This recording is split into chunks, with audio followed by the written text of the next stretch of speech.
Welcome, everyone. It's a pleasure to have you all here. I see a lot of familiar faces, and some people I haven't seen in years, and some people perhaps I've never met.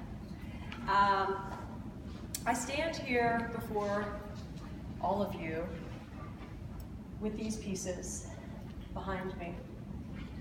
I think of these pieces as portals to the universe, windows to the cosmos. Throughout humans' history, we have looked to the skies, curious, wondering, and in amazement. And as humans, we look to the sky, and there's something that we think that we might see there. There's something that we imagine. Humans have used stars to chart navigation throughout waters before we had electronics. Humans have looked to the skies in prayer, looking to our ancestors or whatever spirit or God it is that you hold precious to you. For myself, although this work has an aspect that anyone throughout human walk can live with, this work for me began very personally, the personal story. And a little over a year ago, after a number of years of journeying with cancer, my mother passed. And when I began this body of work, it was in an effort to create a connection, in an effort to create a communication, and in an effort to welcome the space of the unknown.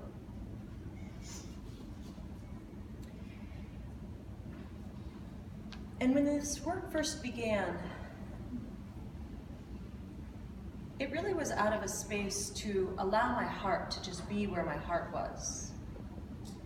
And in that space of creating, I began to think, what does a cancer cell actually really look like?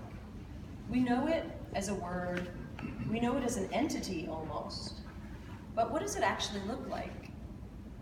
And so I looked at Google, as one does. And I started to draw these circles as a meditation. They were these amoebic forms of circles within circles, bumping up next to circles. And as I began to draw them as a form of meditation,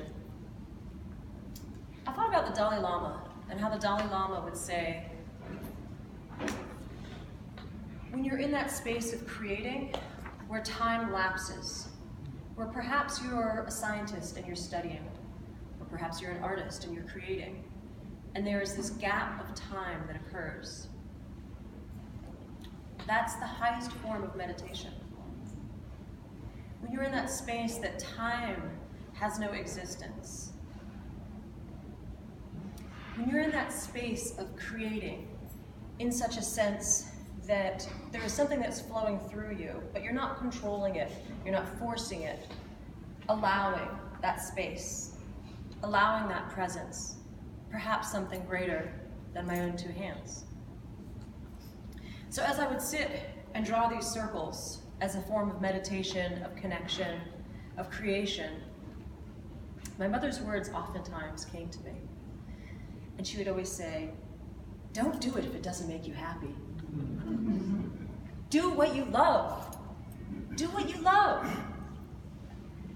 And what I have loved my whole entire life is creating, making, working with my hands, having an idea, having a vision, having one idea that leads to another idea, another vision, another creation, and allowing that space. And so this year, I gave myself freedom to recreate my studio practice. And having this loss create space for, I would say, gain. All the work that you see here, I did throughout the last year. There were a number of pieces I edited out, thanks to Maggie Davis. I didn't want to overcrowd the space, yet there were a lot more pieces that were created. So while creating this work, doing what I love, right? Sometimes through the wee hours of the night into the morning, and you know it's late when the sky starts to become maybe about this color. But then all of a sudden you realize it's actually early, especially if there's roosters that live outside of your studio. So I listen to a lot of music while I'm working. And there's one artist who I met at a reception where I had work shown in Florida, and they had a big festival at the end, and her name's Meklit. She plays what's called Ethio jazz. And I would spend a lot of time allowing this work to come through me and listening to this music. And there was one time I was at a residency at the Hambidge Center, and I looked down, and the title of the song was Midnight Dreaming.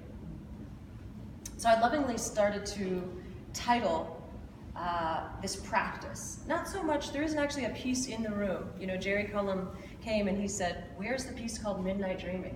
Which one's Midnight Dreaming? And I think I did a gesture like this. Right? It's all midnight dreaming. It's all that space between time. The gap in what we take as everyday reality, the gap that we take in planning and engineering and maneuvering and designing. It's that space of the unknown, as the Dalai Lama would speak of, that high form of meditation.